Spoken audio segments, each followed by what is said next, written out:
In the over 200 years of UVA's existence, the university has become home to a variety of unique traditions. Most are familiar with the big ones today, such as painting Beta Bridge and streaking the lawn. But what did these traditions look like in the past? Here are some fun UVA traditions from past eras. Long before Tony Bennett turned UVA into a basketball school, athletes in Charlottesville were world beaters in the ring. From its inception as a varsity sport in 1927 until its removal in 1955, crowds in the thousands would pack Memorial Gymnasium to witness the highly anticipated bouts.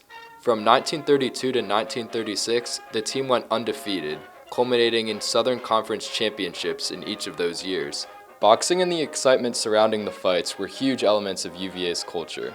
Moving on, UVA's biggest celebratory weekends were not always the likes of Halloween Weekend and St. Patrick's Day. In the 70s and early 80s, Easter's, as it was known, reigned supreme. During Easter weekend, thousands of people, not just from the university, flooded Madison Bowl and the rest of grounds for a weekend of partying.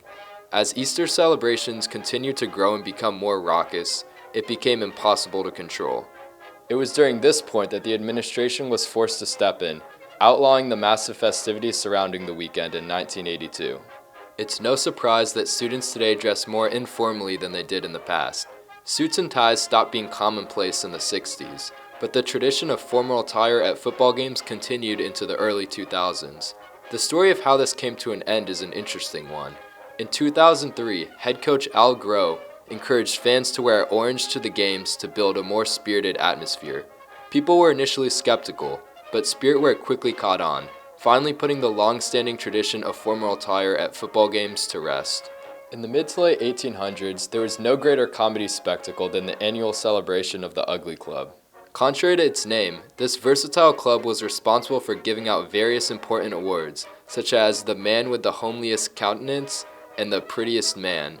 Students crowded the lawn to listen to the enthralling speeches of the announcers and see who the winners would be.